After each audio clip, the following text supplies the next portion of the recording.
दिवाली मौके पटाखे चला चला के पंजाबियों ने पिछले साल की भी कसर कढ़ दी है। साह लेना औखा हो गया है। सेहत विभाग ने घरां च रहने की सलाह दी है। सिद्धू ने चन्नी साहब नूं साफ कह दिता है, जे बेअदबी का इंसाफ नहीं दोगे तो टिकना तुसीं भी नहीं। पर चन्नी कह रहे ने कि मैं पंजाब नूं सोने की चिड़ी बना देऊंगा। टीवी ते धड़ाधड़ ऐड चल रही है, घर घर दे विच चली गल, चन्नी करदा हर मसले का हल।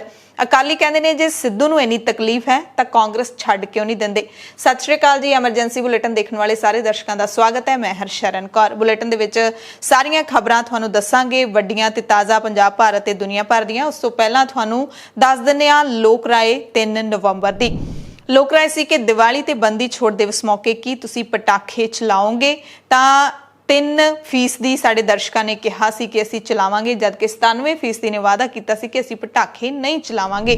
अज दी लोक राय है कि पटाखे ना चलाउण दा वादा करके भी किन्ने लोकां ने पटाखे चलाए, ये तुसीं सच-सच दस दिओ, क्योंकि पंजाब समेत दिल्ली दे विच पटाखिਆਂ ਦੇ ਧੂਏ ਕਾਰਨ प्रदूषण की परत जम गई है। जिन्हें चलाए हाँ लिखियो, जिन्हें नहीं चलाए ना लिखियो। खबरां विस्तार दे नाल, गल पहलां पंजाब दी। एक पासे ग्लासगो दे विच दुनिया भर दे मुल्कां दा जलवायु परिवर्तन नूं लैके सम्मेलन चल रहा है। भारत दे पीएम नरेंद्र मोदी ने भारत दे विच वातावरण साफ रखण नूं लैके वड्डे ऐलान भी कीते ने। पर दिवाली तो दूसरे दिन की हालात बन गए ने अपने मुल्क दे, वो भी जरा सुन लैंदे आ। इस बार दिवाली वाली रात चाहे किते पटाखियां ते बैन लग्या होवे, चाहे किते नहीं, चाहे किते 2 घंटे दी ही आग्या सी जिवें पंजाब दे विच, पर इन्हां सब कासे सब नियमां नूं छिक्के ते टंग के लोकां ने दिल खोल के बरूद नूं अग लाई, खूब पटाखे चलाए। पिछले साल वाली सारी कसर लगदा है इस वारी लोकां ने कढ़ दित्ती। ਇਹਦਾ असर यह होया है कि सूबे पंजाब दे विच साह लेना औखा हो गया ते सेहत विभाग दे वल्लों लोकां नूं घरां दे विच रहण दी सलाह दित्ती गई है। रोपड़ जिले की हवा सब तो वध साफ ते जलंधर का सब तो माड़ा हाल होया। जलंधर दे विच एयर क्वालिटी इंडेक्स बहुत माड़ा है, जबकि पटियाला, लुधियाना ते अमृतसर दे विच भी हवा बहुती साफ नहीं है। सिर्फ रोपड़ यानी कि रूपनगर ही इकलौता जिला है जो ग्रीन जोन श्रेणी दे विच है, यानी कि तसल्ली बख्श श्रेणी दे विच है। National program for climate change and human health के nodal officer doctor Sumeet Singh के मुताबिक दमे के मरीजों को हर समय अपने नाल इनहेलर रखना चाहिए है। उन्होंने कहा कि साह लैण दे विच तकलीफ तो पीड़ित लोगों को वधेरे सावधानियां जिहड़ी ओह वरतनी चाहिए है। दिल्ली की जे गल कर लईए तो दिल्ली दे विच भी अरविंद केजरीवाल की सरकार ने पटाखिਆਂ की खरीद, वेच अते पटाखे फोड़न दे उत्ते, वजाउण दे उत्ते पूरी पाबंदी लाई हुई सी, पर किसी ने इत्थे सरकार की कोई गल नहीं सुनी। दिल्ली ते एनसीआर दे विच हवा पूरी तरह दे नाल प्रदूषित है। हर पासे इस वक्त धुआं ही धुआं चढ़िया होया है। दिवाली वाली रात पटाखे चलाउण तो बाद अगले दिन सवेरे दिल्ली ते कौमी राजधानी खेतर दे विच धुएं दी संघनी परत छा गई, जिस कारण कई हिस्सिਆਂ ਦੇ ਵਿੱਚ ਲੋਕਾਂ ਨੂੰ ਗਲੇ ਦੇ ਵਿੱਚ ਖਾਰਿਸ਼ ਅਤੇ ਅੱਖਾਂ ਦੇ ਵਿੱਚ ਜਲਣ ਹੋਈ। ਅਧਿਕਾਰੀਆਂ ਨੇ ਕਿਹਾ ਕਿ ਸ਼ੁੱਕਰਵਾਰ ਨੂੰ ਜਦੋਂ ਪਰਾਲੀ ਸਾੜੀ ਜਾਏਗੀ, ਉਸ ਤੋਂ ਬਾਅਦ ਉੱਠਣ ਵਾਲੇ ਧੂਏ ਕਾਰਨ ਹਾਲਾਤ ਹੋਰ ਵੀ ਵਿਗੜ ਸਕਦੇ ਨੇ। पर असी हाँ कि समझते नहीं हाँ। तुसीं देखते हो कि जे छोटा जा जिहड़ा बिल्कुल छोटी पद्धर दा जिहड़ा अनार हुंदा है, जिहनूं अनार कहा जाता है, उहदे विच जो अग लाई जाती है तां तहानूं उहदी लाट जाती है, ਉਹਦੇ ਵਿੱਚੋਂ ਵੀ ਇੰਨਾ ਜ਼ਹਿਰੀਲਾ ਤੇ ਇੰਨੀ ਵੱਡੀ ਮਾਤਰਾ ਦੇ ਵਿੱਚ ਧੂਆਂ ਨਿਕਲਦਾ ਤੇ ਜਦੋਂ ਵੱਡੀ ਪੱਧਰ ਤੇ ਲੋਕ ਪਟਾਕੇ ਚਲਾਉਂਦੇ ਨੇ ਤਾਂ ਤੁਸੀਂ ਸੋਚ ਸਕਦੇ ਹੋ, ਤੁਸੀਂ ਦੇਖਦੇ ਹੀ ਹੋ ਕਿ ਕਿਵੇਂ ਧੂਆਂ ਹੋਇਆ ਹੁੰਦਾ ਹੈ। ਸਾਹਿਬਜ਼ਾਦਾ ਅਜੀਤ ਸਿੰਘ ਨਗਰ ਮੋਹਾਲੀ ਦੀ ਜੇ ਗੱਲ ਕਰ ਲਈਏ ਤਾਂ ਇੱਥੇ ਵੀ ਲੋਕਾਂ ਨੇ ਖੂਬ ਪਟਾਕੇ ਨੇ ਜਿਹੜੇ ਉਹ ਚਲਾਏ ਨੇ, ਵੱਡੇ ਬੰਬ ਫੋੜੇ ਨੇ। ਅਸਮਾਨ ਦੇ ਵਿੱਚ ਉੱਡਦੀਆਂ ਜਿਹੜੀਆਂ ਆਤਿਸ਼ਬਾਜ਼ੀਆਂ ਨੇ ਉਹ ਵੀ ਲਗਾਤਾਰ ਜਿਹੜੀਆਂ ਉਹ ਦਿਖਾਈ ਦੇ ਰਹੀਆਂ ਸੀ। एक इत्थे लोकां नूं बड़ी आदत है कि पूरे दे पूरे पैकेट नूं इक्को वार अग ला दित्ती जांदी है ते फिर ठा करके पटाखे ने जिहड़े ओह कई सेकंडां तक वजदे रहिंदे ने। कोई पैकेट तां 1-1.5 मिनट भी ला दिंदा है पूरे जिहड़े धमाके करन दे लग्गियां ते। सो उहनां तों किन्ना प्रदूषण फैलदा है ਇਹ ਸਾਡੀਆਂ ਨਜ਼ਰਾਂ ਤੋਂ ਲੁਕਿਆ ਨਹੀਂ ਹੈ, ਪਰ ਇੱਥੇ ਰੋਕਣ ਵਾਲਾ ਕੋਈ ਨਹੀਂ ਹੈ। ਸੋ ਪ੍ਰਦੂਸ਼ਣ ਕੱਲੇ ਭਾਰਤ ਵਿੱਚ ਹੀ ਨਹੀਂ, ਸਾਡੇ ਗੁਆਂਢੀ ਮੁਲਕ ਚੀਨ ਦੇ ਵਿੱਚ ਵੀ ਵਾਤਾਵਰਣ ਇਸ ਕਦਰ ਗੰਦਲਾ ਹੋ ਗਿਆ ਕਿ ਰਾਜਧਾਨੀ ਬੀजिंग ਪ੍ਰਦੂਸ਼ਣ ਦੀ ਚਾਦਰ ਦੇ ਵਿੱਚ ਢਕੀ ਗਈ ਹੈ। ਇੱਥੇ ਕਿਸੇ ਨੇ ਦੀਵਾਲੀ ਨਹੀਂ ਮਨਾਈ, ਨਾ ਹੀ ਇੱਥੇ ਖਾਸ ਇਸ ਤਿਉਹਾਰ ਨੂੰ ਮਨਾਇਆ ਜਾਂਦਾ ਹੈ, ਪਰ ਇੱਥੇ ਪ੍ਰਦੂਸ਼ਣ ਹੈ ਜਿਹੜਾ ਉਹ ਵੱਧ ਰਿਹਾ ਹੈ। ਇਸੇ ਕਰਕੇ 200 ਮੀਟਰ ਤੋਂ ਅੱਗੇ ਬੀजिंग ਦੇ ਵਿੱਚ ਦੇਖਣਾ ਮੁਸ਼ਕਿਲ ਹੋ ਗਿਆ। ਮੁਸ਼ਕਿਲ ਹੀ ਨਹੀਂ ਕਹਿੰਦੇ ਨਾਮੁਮਕਿਨ ਹੋ ਗਿਆ। ਜਿਸ ਕਾਰਨ ਕੁਝ ਹਾਈਵੇਜ਼ ਨੂੰ ਇੱਥੇ ਬੰਦ ਕਰ ਦਿੱਤਾ ਗਿਆ। ਰॉयटर्स ਦੀ ਖਬਰ ਦੇ ਮੁਤਾਬਿਕ ਇਸ ਸ਼ਹਿਰ ਦੇ ਵਿੱਚ ਯਾਨੀ ਕਿ ਬੀजिंग ਦੇ ਵਿੱਚ ਸਦੀਆਂ ਦਾ ਪਹਿਲਾ ਪ੍ਰਦੂਸ਼ਣ ਅਲਰਟ ਹੈ ਤੇ ਹੁਣ ਇੱਥੇ ਆਊਟਡੋਰ ਨਿਰਮਾਣ ਕਾਰਜ, ਖੁੱਲੇ ਦੇ ਵਿੱਚ ਫੈਕਟਰੀ ਦੇ ਕੰਮ ਅਤੇ ਸਕੂਲਾਂ ਦੀ ਆਊਟਡੋਰ ਐਕਟੀਵਿਟੀ ਬੰਦ ਹੋ ਜਾਏਗੀ। ਸ਼ਹਿਰ ਦੀਆਂ ਕਈ ਗगन ਚੁੰਬੀ ਇਮਾਰਤਾਂ ਦਾ ਉੱਪਰੀ ਹਿੱਸਾ ਪ੍ਰਦੂਸ਼ਣ ਦੇ ਧੂਏ ਵਿੱਚ ਗਾਇਬ ਹੋ ਗਿਆ। ਬੀजिंग ਤਿੰਜਿਆਂਗ ਹੇਬੇਈ ਦੀ ਉਦਯੋਗਿਕ ਬੈਲਟ ਦੇ ਵਿੱਚ ਠੰਡ ਦੇ ਵਿੱਚ ਪ੍ਰਦੂਸ਼ਣ ਦੀ ਗੰਭੀਰ ਸਮੱਸਿਆ ਬਣ ਜਾਂਦੀ ਹੈ, ਖਾਸ ਕਰਕੇ ਉਹਨਾਂ ਦਿਨਾਂ ਦੇ ਵਿੱਚ ਜਦੋਂ ਹਵਾਵਾਂ ਚੱਲਣੀਆਂ ਬੰਦ ਹੋ ਜਾਂਦੀਆਂ ਨੇ ਤੇ ਉਹ ਹਵਾਵਾਂ ਹੀ ਇਸ ਧੂਏ ਤੋਂ ਬੀजिंग ਨੂੰ ਛੁਟਕਾਰਾ ਦਿਵਾ ਸਕਦੀਆਂ ਨੇ। ਚੀਨ ਨੇ ਪ੍ਰਦੂਸ਼ਣ ਦੇ ਵਿਰੁੱਧ ਇੱਕ ਮੁਹਿੰਮ ਵੀ ਚਲਾਈ ਹੈ। ਸਤੰਬਰ ਦੇ ਵਿੱਚ ਸਰਕਾਰ ਨੇ ਕਿਹਾ ਸੀ ਕਿ ਇਸ ਸਾਲ ਦੇਸ਼ ਦੇ ਵਿੱਚ 64 ਉਦਯੋਗਿਕ ਸ਼ਹਿਰਾਂ ਦੇ ਵਿੱਚ ਮੁਹਿੰਮ ਚੱਲ ਰਹੀ ਹੈ। ਚੀਨ ਵਿੱਚ 4 ਫਰਵਰੀ ਤੋਂ ਲੈ ਕੇ 20 ਫਰਵਰੀ ਤੱਕ ਵਿੰਟਰ 올림픽ਸ ਦਾ ਆਯੋਜਨ ਹੋਵੇਗਾ। ਇਹ ਆਯੋਜਨ ਬੀजिंग ਦੇ ਨੇੜਲੇ ਇੱਕ ਸ਼ਹਿਰ ਝਾਂਗ ਜ਼ਿਆਕੂ ਦੇ ਵਿੱਚ ਹੋਏਗਾ ਤੇ ਇਸ ਦਰਮਿਆਨ ਜਦੋਂ ਬੀजिंग ਦੇ ਵਿੱਚ ਪ੍ਰਦੂਸ਼ਣ ਦੀ ਸੰਘਣੀ ਪਰਤ ਜੰਮ ਗਈ ਹੈ ਤਾਂ ਵਿਦੇਸ਼ਾਂ ਤੋਂ ਆਉਣ ਵਾਲੇ ਖਿਡਾਰੀ ਨੇ ਜਿਹੜੇ ਕੀ ਰਿਐਕਟ ਕਰਨਗੇ ਇਹ ਵੀ ਪਤਾ ਚੱਲ ਜਾਏਗਾ। ਇਸੇ ਦਰਮਿਆਨ ਅਮਰੀਕਾ ਕਹਿ ਰਿਹਾ ਕਿ ਅਸੀਂ ਜਲਵਾਯੂ ਤਬਦੀਲੀ ਦੇ ਨਾਲ ਨਜਿੱਠਣ ਦੇ ਲਈ 2022 ਤੱਕ $100 ਬਿਲੀਅਨ ਲਾ ਦੇਵਾਂਗੇ। ਅਮਰੀਕੀ ਰਾਸ਼ਟਰਪਤੀ ਦੇ ਵਿਸ਼ੇਸ਼ ਦੂਤ ਜੌਨ ਕੈਰੀ ਨੇ ਕਿਹਾ ਕਿ ਕਲਾਈਮੇਟ ਚੇਂਜ ਨਾਲ ਨਜਿੱਠਣ ਦੇ ਲਈ ਗਰੀਬ ਮੁਲਕਾਂ ਨੂੰ ਦਿੱਤਾ ਜਾਣ ਵਾਲਾ ਫੰਡ ਅਗਲੇ ਸਾਲ $100 ਬਿਲੀਅਨ ਤੱਕ ਪਹੁੰਚ ਜਾਏਗਾ। ਸਕਾਟਲੈਂਡ ਦੇ ਗਲਾਸਗੋ ਦੇ ਵਿੱਚ ਚੱਲ ਰਹੀ ਜਲਵਾਯੂ ਪਰਿਵਰਤਨ ਦੇ ਵਿੱਚ ਸਿਖਰ ਸੰਮੇਲਨ ਦੇ ਵਿੱਚ ਸਭ ਤੋਂ ਵੱਡੀ ਚਿੰਤਾ ਇਹੀ ਰਹੀ ਕਿ ਗਰੀਬ ਮੁਲਕ ਕਾਰਬਨ ਨਿਕਾਸੀ ਘੱਟ ਕਰਨ ਦੇ ਲਈ ਜ਼ਰੂਰੀ ਟੈਕਨੋਲੋਜੀ ਤੇ ਖਰਚਾ ਕਿੱਥੋਂ ਕਰਨਗੇ। ਅਮਰੀਕਾ ਤੇ ਵਰਲਡ ਇਕਨੋਮਿਕ ਫੋਰਮ ਨੇ ਇੱਕ ਦੁਨੀਆ ਦੀਆਂ 24 ਵੱਡੀਆਂ ਕੰਪਨੀਆਂ ਦਾ ਗੱਠਜੋੜ ਵੀ ਬਣਾਇਆ ਹੈ ਜੋ 2030 ਤੱਕ ਘੱਟ ਕਾਰਬਨ ਨਿਕਾਸੀ ਵਾਲੇ ਉਤਪਾਦ ਖਰੀਦੇਗਾ। ਤੇ ਬਰਤਾਨੀਆ ਦੇ ਊਰਜਾ ਮੰਤਰੀ ਨੇ ਵੀ ਇੱਥੇ ਕਿਹਾ ਸੀ ਕਿ ਦੁਨੀਆ ਦੇ 40 ਮੁਲਕ ਕੋਲੇ ਦੀ ਵਰਤੋਂ ਨੂੰ ਚਰਨਬੱਧ ਤਰੀਕੇ ਦੇ ਨਾਲ ਬੰਦ ਕਰਨ ਦੇ ਲਈ ਰਾਜ਼ੀ ਹੋ ਗਏ ਨੇ, ਪਰ ਇਹਨਾਂ ਦੇ ਵਿੱਚ ਭਾਰਤ ਅਤੇ ਚੀਨ ਵਰਗੇ ਵੱਡੇ ਮੁਲਕ ਸ਼ਾਮਿਲ ਨਹੀਂ ਹਨ। ਯਾਨੀ ਕਿ ਨਾ ਚੀਨ ਨਾ ਹੀ ਭਾਰਤ, ਜਿੱਥੇ ਸਭ ਤੋਂ ਵੱਧ ਪ੍ਰਦੂਸ਼ਣ ਦੀ ਆਪਾਂ ਗੱਲ ਕੀਤੀ ਹੈ, ਇਹਨਾਂ ਦੋਵਾਂ ਮੁਲਕਾਂ ਦੀ ਹੀ ਹੁਣੇ ਗੱਲ ਇਸ ਖਬਰ ਦੇ ਵਿੱਚ ਹੋਈ ਹੈ। ਇਹ ਦੋਵੇਂ ਮੁਲਕ ਇਸ ਗੱਲ ਨੂੰ ਰਾਜ਼ੀ ਨਹੀਂ ਹੋਏ ਕਿ ਕੋਲੇ ਦੀ ਵਰਤੋਂ ਇੱਥੇ ਬੰਦ ਹੋ ਜਾਵੇ, ਇੱਥੇ ਕੋਲੇ ਦੀ ਵਰਤੋਂ ਹੁੰਦੀ ਰਹੇਗੀ। ਹਾਲਾਂਕਿ ਭਾਰਤੀ ਪ੍ਰਧਾਨ ਮੰਤਰੀ ਨਰਿੰਦਰ ਮੋਦੀ ਨੇ ਇਸੇ ਕਾਨਫਰੰਸ ਦੇ ਵਿੱਚ ਵਾਅਦਾ ਕੀਤਾ ਕਿ ਭਾਰਤ ਸਾਲ 2070 ਤੱਕ, ਹਲੇ 2021 ਚੱਲ ਰਿਹਾ ਹੈ, 2070 ਤੱਕ ਨੈਟ ਜ਼ੀਰੋ ਪੋਲਿਊਸ਼ਨ ਦੇ ਟੀਚੇ ਤੱਕ ਪਹੁੰਚ ਜਾਏਗਾ, ਉਹਨੂੰ ਪੂਰਾ ਕਰ ਲਏਗਾ। ਜਿਹਦਾ ਮਤਲਬ ਹੈ ਕਿ ਉਦੋਂ ਤੱਕ ਭਾਰਤ ਵਿੱਚ ਕਾਰਬਨ ਨਿਕਾਸੀ ਅਤੇ ਉਸ ਦੇ ਨਾਲ ਨਜਿੱਠਣ ਲਈ ਕੀਤੇ ਗਏ ਉਪਾਅ ਜਿਵੇਂ ਕਿ ਰੁੱਖ ਲਾਉਣਾ, ਇਹਦੇ ਵਿਚਾਲੇ ਸੰਤੁਲਨ ਬਣ ਜਾਏਗਾ ਕਿ ਜਿੰਨਾ ਪੋਲਿਊਸ਼ਨ ਹੋ ਰਿਹਾ ਹੈ ਉਹਨੇ ਨਾਲ ਰੁੱਖ ਨੇ ਜਿਹੜੇ ਉਹ ਵੀ ਲਾਏ ਜਾਣਗੇ। ਗਲਾਸਗੋ ਦੇ ਵਿੱਚ ਜਿਹੜੀ COP26 ਕਾਨਫਰੰਸ ਚੱਲ ਰਹੀ ਹੈ ਉਸ ਦੇ ਵਿੱਚ ਭਾਰਤ ਦੀ ਇੱਕ ਸਕੂਲੀ ਵਿਦਿਆਰਥਣ ਨੇ ਕਿਹਾ ਕਿ ਵਾਤਾਵਰਣ ਬਚਾ ਲਓ ਨਹੀਂ ਤਾਂ ਬੱਚਿਆਂ ਨੂੰ ਅੱਗੇ ਆਉਣਾ ਪਵੇਗਾ। ਆਲਮੀ ਆਗੂ ਨੇ ਜਿਹੜੇ ਦੁਨੀਆ ਭਰ ਦੇ ਆਗੂ ਨੇ ਉਹਨਾਂ ਨੂੰ ਵੰਗਾਰ ਦਿੱਤੀ ਹੈ। ਵਿਨੀਸ਼ਾ ਉਮਾ ਸ਼ੰਕਰ ਨੇ 15 ਸਾਲ ਦੀ ਬੱਚੀ ਹੈ, ਸਾਫ਼ ਸ਼ਬਦਾਂ ਦੇ ਵਿੱਚ ਕਹਿ ਦਿੱਤਾ ਕਿ ਜੇ ਧਰਤੀ ਨੂੰ ਬਚਾਉਣ ਦੇ ਲਈ ਅਗਵਾਈ ਤੁਸੀਂ ਨਹੀਂ ਕਰ ਸਕਦੇ ਤਾਂ ਬੱਚੇ ਖਾਸ ਕਰਕੇ ਭਵਿੱਖ ਦੀ ਪੀੜ੍ਹੀ ਕਮਾਨ ਸਾਂਭਣ ਨੂੰ ਤਿਆਰ ਹੈ। ਪੰਜਾਬ ਦੀ ਸਿਆਸਤ ਦੀ ਗੱਲ ਕਰ ਲਈਏ ਤਾਂ ਨਵਜੋਤ ਸਿੰਘ ਸਿੱਧੂ ਨੇ ਆਪਣਾ ਅਸਤੀਫਾ ਵਾਪਸ ਲੈਣ ਦਾ ਐਲਾਨ ਕਰ ਦਿੱਤਾ ਹੈ। ਹਾਲਾਂਕਿ ਅਹੁਦਾ ਸੰਭਾਲਣ ਦੇ ਲਈ ਉਹਨਾਂ ਨੇ ਸ਼ਰਤ ਵੀ ਰੱਖ ਦਿੱਤੀ ਹੈ, ਕਿਹਾ ਕਿ ਮੈਂ ਉਸ ਦਿਨ ਆਪਣਾ ਅਹੁਦਾ ਸੰਭੂਗਾ ਜਿਸ ਦਿਨ ਨਵਾਂ AG ਕੰਮ ਕਰਨਾ ਸ਼ੁਰੂ ਕਰ ਦੇਵੇਗਾ। ਸਿੱਧੂ ਨੇ ਕਿਹਾ ਕਿ ਨਵਾਂ AG ਅਤੇ DGP ਦੇ ਪੈਨਲ ਆਉਣ ਤੋਂ ਬਾਅਦ ਹੀ ਮੈਂ ਦਫ਼ਤਰ ਦੇ ਵਿੱਚ ਕੰਮਕਾਜ ਸੰਭਾਲਾਂਗਾ। ਸਿੱਧੂ ਨੇ ਕਿਹਾ ਕਿ ਮੈਂ ਕਾਂਗਰਸ ਲੀਡਰ ਰਾਹੁਲ ਗਾਂਧੀ ਅਤੇ ਪ੍ਰਿਯੰਕਾ ਗਾਂਧੀ ਦੇ ਲਈ ਅਸਤੀਫਾ ਵਾਪਸ ਲੈ ਲਿਆ। ਸਿੱਧੂ ਨੇ ਵੀ ਕਿਹਾ ਕਿ ਪਾਰਟੀ ਦੇ ਵਕਾਰ ਦਾ ਸਵਾਲ ਸੀ, ਨਾ ਕਿ ਕਿਸੇ ਨਿੱਜੀ ਵਿਰੋਧ ਦਾ। ਇਹਦੇ ਵਿੱਚ ਈਗੋ ਵਾਲੀ ਕੋਈ ਗੱਲ ਨਹੀਂ ਹੈ। ਨਵਜੋਤ ਸਿੰਘ ਸਿੱਧੂ ਨੇ ਚਰਨਜੀਤ ਸਿੰਘ ਚੰਨੀ ਸਰਕਾਰ ਵੱਲੋਂ ਨਵੀਆਂ ਨਿਯੁਕਤੀਆਂ ਹੋਣ ਤੋਂ ਬਾਅਦ ਇਹ ਅਸਤੀਫਾ ਦੇ ਦਿੱਤਾ ਸੀ। ਸਿੱਧੂ ਨੇ ਆਪਣੀ ਹੀ ਸਰਕਾਰ ਨੂੰ ਫਿਰ ਕੜਿੱਕੀ ਦੇ ਵਿੱਚ ਫਸਾਇਆ ਹੈ। ਕਿਹਾ ਕਿ ਸਾਲ 2017 ਦੇ ਵਿੱਚ 2 ਮੁੱਦਿਆਂ ਤੇ ਸਰਕਾਰ ਬਣੀ ਸੀ, ਇੱਕ ਬੇਅਦਬੀ ਦਾ, ਦੂਸਰਾ ਨਸ਼ਿਆਂ ਦਾ। ਹੱਲ ਦੋਵੇਂ ਹੀ ਨਹੀਂ ਹੋਏ।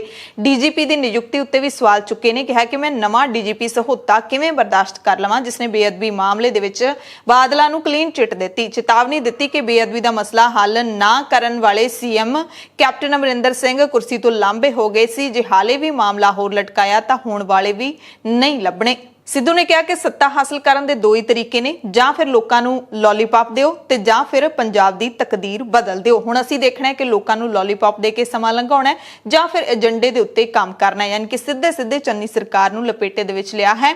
ਬਿਜਲੀ ਸਮਝੌਤਿਆਂ ਨੂੰ ਰੱਦ ਕਰਨ ਦਾ ਸਵਾਗਤ ਕੀਤਾ। ਸਿੱਧੂ ਨੇ ਕਿਹਾ ਕਿ ਬਿਜਲੀ ਸਮਝੌਤਿਆਂ ਦਾ ਵਾਈਟ ਪੇਪਰ ਜ਼ਰੂਰ ਜਾਰੀ ਕਰੋ। ਲੋਲੀਪੌਪ ਵਾਲੀ ਗੱਲ ਤੇ ਵੀ ਸਪਸ਼ਟੀਕਰਨ ਦਿੱਤਾ ਹੈ। ਕਹਿੰਦੇ ਕਿ ਮੀਡੀਆ ਨੇ 1 ਨਵੰਬਰ ਨੂੰ ਮੇਰੀ ਗੱਲ ਚੱਕ ਲਈ ਸੀ, ਪਰ ਮੈਂ ਤਾਂ ਲੋਲੀਪੌਪ ਦੀ ਗੱਲ ਕੇਜਰੀਵਾਲ ਦੇ ਸੰਦਰਭ ਦੇ ਵਿੱਚ ਕੀਤੀ ਸੀ। ਇਹ ਵੀ ਕਿਹਾ ਕਿ ਮੇਰਾ ਚਰਨਜੀਤ ਸਿੰਘ ਚੰਨੀ ਦੇ ਨਾਲ ਕੋਈ ਵਖਰੇਵਾ ਨਹੀਂ ਹੈ, ਪਰ ਮੈਂ ਪੰਜਾਬ ਦੇ ਹਿੱਤਾਂ ਲਈ ਖੜਾ ਹਾਂ। ਕੈਪਟਨ ਅਮਰਿੰਦਰ ਸਿੰਘ ਬਾਰੇ ਮੰਦੀ ਭਾਸ਼ਾ ਵਰਤਣ ਦਾ ਸਵਾਲ ਜਦੋਂ ਮੀਡੀਆ ਨੇ ਪੁੱਛਿਆ ਤਾਂ ਸਿੱਧੂ ਨੇ ਉਲਟਾ ਮੀਡੀਆ ਨੂੰ ਕਹਿ ਦਿੱਤਾ ਕਿ ਜਦੋਂ ਕੈਪਟਨ ਮੇਰੇ ਖਿਲਾਫ ਬੋਲਦੇ ਨੇ, ਉਲਝਲੂਲ ਬੋਲਦੇ ਨੇ, ਉਦੋਂ ਤੁਸੀਂ ਕਿਉਂ ਨਹੀਂ ਉਹਨਾਂ ਨੂੰ ਕੁਝ ਕਹਿੰਦੇ। ਤੇ ਇੱਕ ਸਭ ਤੋਂ ਵੱਡੀ ਗੱਲ ਉਹਨਾਂ ਨੇ ਨਸ਼ਿਆਂ ਬਾਰੇ ਐਸਟੀਐਫ ਦੀ ਜਿਹੜੀ ਰਿਪੋਰਟ ਹੈ ਉਸ ਬਾਰੇ ਕੀਤੀ। ਕਹਿੰਦੇ ਜੇ ਹਿੰਮਤ ਨਹੀਂ ਹੈ ਇਸ ਰਿਪੋਰਟ ਨੂੰ ਜਨਤਕ ਕਰਨ ਦੀ ਤੁਹਾਡੇ ਵਿੱਚ ਤਾਂ ਮੈਨੂੰ ਦਿਓ, ਇਹ ਜ਼ਿੰਮਾ ਮੈਨੂੰ ਦੇ ਦਿਓ, ਮੈਂ ਜਨਤਕ ਕਰਕੇ ਦਿਖਾਵਾਂਗਾ। ਵਾਈਟ ਪੇਪਰ ਦਾ ਮਤਲਬ ਚਿੱਟਾ ਕਾਗਜ਼ ਨਹੀਂ ਹੁੰਦਾ ਤੇ ਇਹਦੇ ਵਿੱਚ ਸਾਰਾ ਕੁਝ ਦੱਸਣਾ ਹੁੰਦਾ ਤੇ ਦੱਸਣਾ ਹੀ ਪਵੇਗਾ। राहुल जी और प्रियंका जी दे सिपाही ने अपना अस्तीफा वापस लिया। I have taken back my resignation and I categorically state कि जिस दिन नवे एडवोकेट जनरल बन गए और नवा पैनल आ जाएगा, मैं जाके ऑफिस अपना चार्ज संभालना। और जदों गुरु की बेअदबी का सवाल आता है और बहुत करोड़ी ड्रग मामले का सवाल आता है ते इस गुत्थी नूं सुलझाउण दे लई सब तो तकड़े साधन डीजीपी और एडवोकेट जनरल ने वो 130 नंबर FIR पता नहीं केड़ी इन्वेस्टिगेशन केड़ी होई, कोई रिकॉर्ड दे उत्ते नहीं है इन्वेस्टिगेशन, लेकिन सुखबीर बादल दे नाल बैठ के IG इकबालप्रीत सोहता कहंदा जी इहनूं क्लीन चिट दित्ती जांदी है। सुरक्षा कवच पर पाउण वाले फैसला किवें करनगे? सुमेध सिंह सैनी जी दा जिहड़ा लॉयर है उन्होंने ब्लैंकेट बेल दवाउंदा और कोर्ट 'च खड़ के कहना पंजाब सरकार झूठी है, भरोसेयोग नहीं, ये पंजाब सरकार भरोसेयोग नहीं, ये ते सानू कोई भरोसा नहीं। CBI नूं दे दिओ, एक्सटर्नल एजेंसी नूं दे दिओ, ਉਹਦੇ ਤੇ पंजाब सरकार नूं भरोसा हुंदा और वो एडवोकेट जनरल बन जाता है। ये दोनों ना रहे, ये कोई मेरा पर्सनल किसी नाल लड़ाई थोड़ा ना, मैं क्यों लड़ूं? उसे दिन साहब, उसे दिन कांग्रेस पार्टी दा हर कार्यकर्ता, हर वर्कर गली मुहल्ले चाल दे विच थोड़ा स्टार प्रचारक बनेगा। ਨਵਜੋਤ ਸਿੰਘ ਸਿੱਧੂ ਨੇ ਖਾਸ ਤੌਰ ਤੇ ਚੰਡੀਗੜ੍ਹ ਪ੍ਰੈਸ ਕਲੱਬ ਦੇ ਵਿੱਚ ਪ੍ਰੈਸ ਕਾਨਫਰੰਸ ਕੀਤੀ। ਘੰਟਾ ਡੇਢ ਘੰਟਾ ਸਿੱਧੂ ਬੋਲਦੇ ਰਹੇ, ਪੱਤਰਕਾਰਾਂ ਦੇ ਸਵਾਲਾਂ ਦਾ ਜਵਾਬ ਦਿੰਦੇ ਰਹੇ। ਉਹਨਾਂ ਦੇ ਇਸ ਪ੍ਰੈਸ ਕਾਨਫਰੰਸ ਕਰਨ ਦੇ ਉੱਤੇ ਵਿਰੋਧੀ ਧਿਰਾਂ ਨੇ ਜਿਹੜੀਆਂ ਖਾਸ ਕਰਕੇ ਅਕਾਲੀ ਦਲ ਨੇ ਆਪਣਾ ਪ੍ਰਤੀਕਰਮ ਦਿੱਤਾ ਹੈ। ਅਕਾਲੀ ਦਲ ਦੇ ਪ੍ਰਧਾਨ ਸੁਖਬੀਰ ਸਿੰਘ ਬਾਦਲ ਨੂੰ ਨਵਜੋਤ ਸਿੰਘ ਸਿੱਧੂ ਬਾਰੇ ਸਵਾਲ ਪੁੱਛਿਆ ਗਿਆ ਤਾਂ ਸੁਖਬੀਰ ਬਾਦਲ ਨੇ ਨਵਜੋਤ ਸਿੱਧੂ ਨੂੰ ਮੁੜ ਮਿਸਗਾਈਡਡ ਮਿਜ਼ਾਈਲ ਦੱਸਿਆ। ਕਹਿੰਦੇ ਸਿੱਧੂ ਦਾ ਕੋਈ ਪਤਾ ਨਹੀਂ ਕਦੋਂ ਕਿੱਥੇ ਫਟ ਜਾਣਾ ਹੈ। वो मिसाइल मिसगाइडेड है, डिगेगी, अब तैयारी कर रही है, अभी तो लॉन्चिंग का तैयारी कर रही है, लॉन्च होने वाली है। ਅਕਾਲੀ ਦਲ ਦੇ ਸੀਨੀਅਰ ਲੀਡਰ ਤੇ ਬੁਲਾਰੇ ਡਾਕਟਰ ਦਲਜੀਤ ਸਿੰਘ ਚੀਮਾ ਨੇ ਕਿਹਾ ਕਿ ਪੰਜਾਬ ਦੇ ਲੋਕ ਪਛਤਾ ਰਹੇ ਨੇ ਕਿ ਕਿਹਨਾਂ ਹੱਥਾਂ ਦੇ ਵਿੱਚ ਅਸੀਂ ਪੰਜਾਬ ਦੀ ਵਾਗਡੋਰ ਦੇ ਦਿੱਤੀ ਹੈ। ਪਬਲਿਕ ਦਾ ਕੀ ਕਸੂਰ ਹੈ? ਸਿੱਧੂ ਸਾਹਿਬ ਦੀ ਪਹਿਲਾਂ ਇੱਕ CM ਨਾਲ ਨਹੀਂ ਸੀ ਬਣਦੀ, ਹੁਣ ਦੂਸਰੇ ਨਾਲ ਨਹੀਂ ਬਣਦੀ। ਇਹਦੇ ਵਿੱਚ ਪੰਜਾਬ ਦੀ ਜਨਤਾ ਦਾ ਕੀ ਕਸੂਰ ਹੈ? ਪੰਜਾਬ ਦੀ ਜਨਤਾ ਕੀ ਕਰੇ? ਰੋਜ਼ ਤੁਸੀਂ ਪ੍ਰੈਸ ਕਾਨਫਰੰਸਾਂ ਕਰਕੇ ਆਪਸੀ ਖੁੰਦਕ ਕੱਢ ਰਹੇ ਹੋ। ਸਿੱਧੂ ਨੇ 2.5 ਸਾਲ ਤਾਂ ਕਹਿੰਦੇ ਕੁਝ ਨਹੀਂ ਕੀਤਾ, ਹੁਣ ਪਤਾ ਹੈ ਵੀ ਲੋਕਾਂ ਵਿੱਚ ਜਾ ਕੇ ਜਵਾਬ ਦੇਣਾ ਪੈਣਾ ਤੇ ਹੁਣ ਇਸ ਤਰ੍ਹਾਂ ਦੇ ਡਰਾਮੇ ਕਰ ਰਹੇ ਨੇ। ਜੇ ਤੁਹਾਨੂੰ ਇੰਨੀ ਤਕਲੀਫ ਹੈ, ਕਾਂਗਰਸ ਛੱਡ ਹੀ ਦਿਓ, ਅਸਤੀਫਾ ਦੇ ਦਿੰਦੇ ਹੋ ਤੇ ਫਿਰ ਡਰਦੇ ਮਾਰੇ ਵਾਪਸ ਲੈ ਲੈਂਦੇ ਹੋ। ਇਹ ਨਵਜੋਤ ਸਿੰਘ ਸਿੱਧੂ ਦੇ ਅਸਤੀਫਾ ਵਾਪਸ ਲੈਣ ਤੇ ਚੀਮਾ ਨੇ ਰਿਐਕਸ਼ਨ ਦਿੱਤਾ ਹੈ। ਦੇਖੋ, ਲੋਕਾਂ ਨੇ ਤੁਹਾਨੂੰ ਚੁਣਿਆ ਸੀ, ਤੁਸੀਂ ਲੋਕਾਂ ਨਾਲ ਬੇਅਦਬੀ ਦੇ ਇਸ਼ੂ ਦੇ ਉੱਤੇ ਬੜੇ ਵੱਡੇ ਵਾਅਦੇ ਕੀਤੇ ਸੀ। ਸਿੱਧੂ ਸਾਹਿਬ ਵੀ 2.5 ਸਾਲ ਕੈਬਨਿਟ ਮੰਤਰੀ ਰਹੇ, ਕੀ ਕੀਤਾ ਤੁਸੀਂ? ਹੁਣ 5 ਸਾਲ ਨਿਕਲ ਗਏ। ਹੁਣ ਸਿੱਧੂ ਸਾਹਿਬ ਨੂੰ ਪਤਾ ਵੀ ਸਾਨੂੰ ਸੰਗਤ ਦੇ ਵਿੱਚ ਜਾ ਕੇ, ਲੋਕਾਂ ਦੇ ਵਿੱਚ ਜਾ ਕੇ ਜਵਾਬ ਦੇਣਾ ਪੈਣਾ, ਤੇ ਉਹ ਇਸ ਤਰ੍ਹਾਂ ਦੇ ਡਰਾਮੇ ਬਾਹਰ ਫਿਰ ਕਰੀ ਜਾਂਦੇ। ਛੱਡ ਦਿਓ ਕਾਂਗਰਸ, ਫਿਰ ਅਸਤੀਫਾ ਦਿੰਦੇ ਹੋ, ਡਰਦੇ ਫਿਰ ਵਾਪਸ ਵੀ ਲੈ ਲੈਂਦੇ ਹੋ, ਫਿਰ ਕਹਿੰਦੇ ਹਜੇ ਮੈਂ ਜੁਆਇਨ ਵੀ ਨਹੀਂ ਕਰਨਾ, ਤੇ ਛੱਡ ਦਿਓ।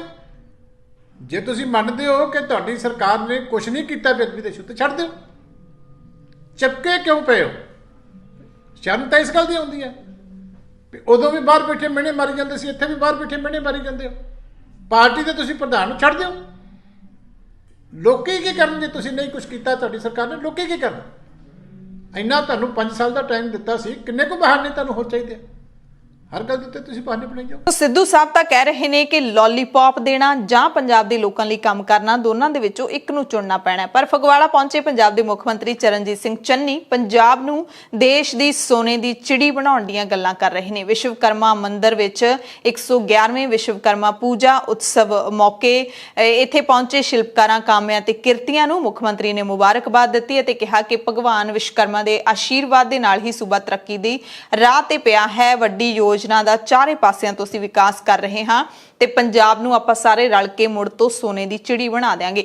ਪੰਜਾਬ ਸਰਕਾਰ ਨੂੰ ਆਮ ਲੋਕਾਂ ਦੀ ਸਰਕਾਰ ਕਹਿੰਦਿਆਂ ਮੁੱਖ ਮੰਤਰੀ ਚੰਨੀ ਨੇ ਆਪਣੇ ਕੀਤੇ ਕੰਮਾਂ ਦੇ ਸੋਲੇ ਵੀ ਗਾਏ। ਇੱਥੇ ਵਿਸ਼ਵਕਰਮਾ ਮੰਦਿਰ ਦੇ ਲਈ 2 ਕਰੋੜ ਰੁਪਏ ਦੀ ਗ੍ਰਾਂਟ ਦਾ ਐਲਾਨ ਕੀਤਾ। ਮੰਦਿਰ ਕਮੇਟੀ ਦੇ ਵੱਲੋਂ ਚਲਾਏ ਜਾ ਰਹੇ ਚੈਰੀਟੇਬਲ ਹਸਪਤਾਲ ਦੇ ਲਈ ਇੱਕ ਆਧੁਨਿਕ ਐਂਬੂਲੈਂਸ ਦੇਣ ਦਾ ਐਲਾਨ ਵੀ ਕੀਤਾ। ਕਿਸਾਨਾਂ ਦੇ ਨਾਲ ਜੁੜੀ ਹੋਈ ਖਬਰ ਹਰਿਆਣਾ ਤੋਂ ਹੈ, ਜਿੱਥੇ ਰੋਹਤਕ ਦੇ ਕਿਲੋਈ ਪਿੰਡ ਦੇ ਮੰਦਿਰ ਪਰਿਸਰ ਦੇ ਵਿੱਚੋਂ ਕਿਸਾਨਾਂ ਨੇ ਆਖਿਰਕਾਰ ਬੀਜੇਪੀ ਲੀਡਰਾਂ ਨੂੰ ਬਾਹਰ ਜਾਣ ਦੀ ਇਜਾਜ਼ਤ ਦੇ ਦਿੱਤੀ। ਪਰ ਜਦੋਂ ਬੀਜੇਪੀ ਦੇ ਇੱਕ ਲੀਡਰ ਨੇ ਕਿਸਾਨਾਂ ਤੋਂ ਮਾਫੀ ਮੰਗ ਲਈ, ਉਸ ਤੋਂ ਬਾਅਦ ਬੀਜੇਪੀ ਲੀਡਰ ਮਨੀਸ਼ ਗਰੋਵਰ ਦੇ ਵੱਲੋਂ ਮਾਫੀ ਮੰਗਣ ਤੋਂ ਬਾਅਦ ਕਿਸਾਨਾਂ ਨੇ ਇਹਨਾਂ ਲੀਡਰਾਂ ਨੂੰ ਬਾਹਰ ਜਾਣ ਦਿੱਤਾ।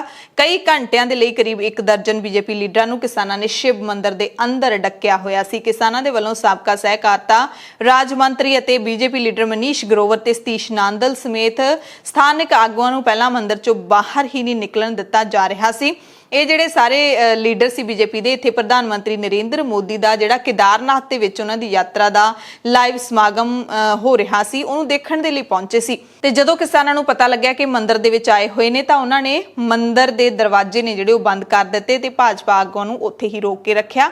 ਜ਼ਿਲ੍ਹਾ ਹਿਸਾਰ ਦੇ ਨਾਰਨੌਂਦ ਵਿੱਚ ਥਾਣੇ ਦੇ ਬਾਹਰ ਵੀ ਕਿਸਾਨਾਂ ਨੇ ਧਰਨਾ ਲਾਇਆ ਹੋਇਆ ਸੀ। ਮਸਲਾ ਇਹ ਸੀ ਕਿ ਬੀਜੇਪੀ ਦੇ ਰਾਜ ਸਭਾ ਮੈਂਬਰ ਰਾਮਚੰਦਰ ਜਾਂਗੜਾ ਨੇ ਕਿਸਾਨਾਂ ਬਾਰੇ ਇੱਕ ਟਿੱਪਣੀ ਕੀਤੀ ਸੀ, ਜਿਸ ਤੋਂ ਬਾਅਦ ਕਿਸਾਨ ਭੜਕ ਗਏ ਤੇ ਉਹਨਾਂ ਨੇ ਪੁਲਿਸ ਥਾਣਾ ਘੇਰ ਲਿਆ ਸੀ। ਤੇ ਕਿਸਾਨਾਂ ਦੇ ਵੱਲੋਂ ਜਦੋਂ ਇਹਨਾਂ ਲੀਡਰਾਂ ਨੂੰ ਮੰਦਿਰ ਦੇ ਅੰਦਰ ਰੋਕਿਆ ਹੋਇਆ ਸੀ, ਬਾਹਰ ਨਹੀਂ ਨਿਕਲਣ ਦਿੱਤਾ ਜਾ ਰਿਹਾ ਸੀ, ਤਾਂ ਇੱਥੇ ਸ਼ਿਵ ਮੰਦਿਰ ਦੇ ਬਾਹਰ ਕਰੀਬ 300 ਪੁਲਿਸ ਕਰਮੀ ਵੀ ਇਕੱਠੇ ਹੋ ਗਏ ਸੀ। 3 ਜ਼ਿਲ੍ਹਿਆਂ ਦੇ ਐਸਪੀ ਹਾਲਾਤ ਨੂੰ ਸੰਭਾਲਣ ਲਈ ਮੌਕੇ ਤੇ ਤੈਨਾਤ ਸਨ। ਕਿਸਾਨਾਂ ਨੇ ਮੰਗ ਕੀਤੀ ਸੀ ਕਿ ਬੀਜੇਪੀ ਲੀਡਰ ਮਨੀਸ਼ ਗਰੋਵਰ ਬਿਨਾਂ ਸੱਦੇ ਤੇ ਮੰਦਿਰ ਵਿੱਚ ਵੜਨ ਤੋਂ ਮਾਫੀ ਮੰਗੇ। ਕਿਸਾਨਾਂ ਨੇ ਇਲਜ਼ਾਮ ਲਾਇਆ ਸੀ ਕਿ ਇਹਨਾਂ ਨੂੰ ਮੰਦਿਰ ਦੇ ਵਿੱਚ ਆਉਣ ਦੇ ਲਈ ਨਾ ਤਾਂ ਕਿਸੇ ਨੇ ਸੱਦਿਆ ਸੀ, ਨਾ ਹੀ ਇਹਨਾਂ ਨੇ ਮੰਦਿਰ ਆਉਣ ਤੋਂ ਪਹਿਲਾਂ ਕਮੇਟੀ ਦੇ ਵੱਲੋਂ ਇਜਾਜ਼ਤ ਲਈ ਸੀ। ਤੇ ਕਿਸਾਨਾਂ ਨੇ ਸਾਫ਼ ਕੀਤਾ ਕਿ ਜਦੋਂ ਤੱਕ ਸਾਡਾ ਅੰਦੋਲਨ ਚੱਲ ਰਿਹਾ ਹੈ, ਅਸੀਂ ਬੀਜੇਪੀ ਅਤੇ ਜੇਜੇਪੀ ਦੀ ਲੀਡਰਾਂ ਨੂੰ ਜਨਤਕ ਥਾਵਾਂ ਤੇ ਨਹੀਂ ਜਾਣ ਦੇਵਾਂਗੇ। ਤੇ ਰੋਹਤਕ ਤੋਂ ਇਲਾਵਾ ਜੀਂਦ ਦੇ ਪਟਿਆਲਾ ਚੌਂਕ ਤੇ ਵੀ ਕਿਸਾਨਾਂ ਨੇ ਹਾਈਵੇ ਜਾਮ ਕੀਤਾ ਹੋਇਆ ਸੀ। ਝੋਨੇ ਦੀ ਖਰੀਦ ਦੀ ਮੰਗ ਨੂੰ ਲੈ ਕੇ ਕਿਸਾਨ ਇੱਥੇ ਪ੍ਰਦਰਸ਼ਨ ਕਰ ਰਹੇ ਸੀ।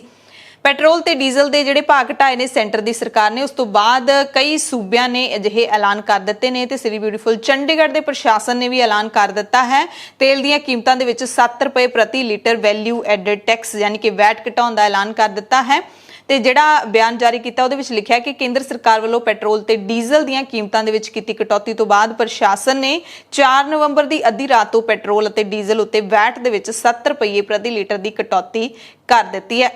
ਤੇ ਕੇਂਦਰ ਦੇ ਐਲਾਨ ਤੋਂ ਬਾਅਦ ਬਹੁਤ ਸਾਰੇ ਸੂਬਿਆਂ ਨੇ ਐਲਾਨ ਕਰ ਦਿੱਤੇ ਨੇ, ਪਰ ਪੰਜਾਬ ਦੀ ਚੰਨੀ ਸਰਕਾਰ ਪਤਾ ਨਹੀਂ ਕਿਉਂ ਹਾਲੇ ਤੱਕ ਚੁੱਪ ਬੈਠੀ ਹੈ। ਪਰ ਖਜ਼ਾਨਾ ਮੰਤਰੀ ਮਨਪ੍ਰੀਤ ਬਾਦਲ ਨੇ ਸੰਕੇਤ ਦਿੱਤੇ ਨੇ ਕਿ ਜਿਹੜੀ ਸ਼ਨੀਵਾਰ ਦੀ ਕੈਬਨਿਟ ਬੈਠਕ ਹੋਣੀ ਹੈ, ਉਹਦੇ ਵਿੱਚ ਪੈਟਰੋਲ ਡੀਜ਼ਲ ਤੋਂ ਵੈਟ ਘਟਾਉਣ ਸੰਬੰਧੀ ਪੰਜਾਬ ਸਰਕਾਰ ਵੀ ਕੋਈ ਫੈਸਲਾ ਲੈ ਸਕਦੀ ਹੈ। ਵਿੱਤ ਮੰਤਰੀ ਮਨਪ੍ਰੀਤ ਬਾਦਲ ਲੁਧਿਆਣਾ ਦੇ ਭਗਵਾਨ ਵਿਸ਼ਵਕਰਮਾ ਮੰਦਿਰ ਦੇ ਵਿੱਚ ਪਹੁੰਚੇ ਹੋਏ ਸੀ ਵਿਸ਼ਵਕਰਮਾ ਡੇ ਦੇ ਮੌਕੇ ਤੇ। ਇੱਥੇ ਉਹਨਾਂ ਨੇ ਮੰਦਿਰ ਦੀ ਉਸਾਰੀ ਲਈ 1 ਕਰੋੜ ਰੁਪਏ ਦੇਣ ਦਾ ਐਲਾਨ ਵੀ ਕੀਤਾ ਹੈ। ਸ਼੍ਰੋਮਣੀ ਗੁਰਦੁਆਰਾ ਪ੍ਰਬੰਧਕ ਕਮੇਟੀ ਦੇ ਵੱਲੋਂ ਗੁਰੂ ਨਾਨਕ ਸਾਹਿਬ ਦੇ ਪ੍ਰਕਾਸ਼ ਪੁਰਬ ਮੌਕੇ ਸਿੱਖ ਸੰਗਤ ਦਾ ਜਥਾ ਜਿਹੜਾ ਪਾਕਿਸਤਾਨ ਭੇਜਿਆ ਜਾ ਰਿਹਾ ਹੈ, ਉਸ ਜਥੇ ਤੇ ਹੁਣ ਕੋਵਿਡ ਦੀਆਂ ਪਾਬੰਦੀਆਂ ਲਾ ਦਿੱਤੀਆਂ ਗਈਆਂ ਨੇ। ਪਾਬੰਦੀਆਂ ਨੇ ਕਿ ਦੋਨਾਂ ਟੀਕਿਆਂ ਦੀ ਡੋਜ਼ ਲਈ ਹੋਣੀ ਲਾਜ਼ਮੀ ਹੈ। ਜਿਹੜੀ ਵੀ ਸੰਗਤ ਪਾਕਿਸਤਾਨ ਦੀ ਯਾਤਰਾ ਤੇ ਜਾਊਗੀ, ਉਹਨਾਂ ਦੇ ਦੋਵੇਂ ਟੀਕੇ ਲੱਗੇ ਹੋਣੇ ਚਾਹੀਦੇ ਨੇ ਕਰੋਨਾ ਵਾਇਰਸ ਦੇ।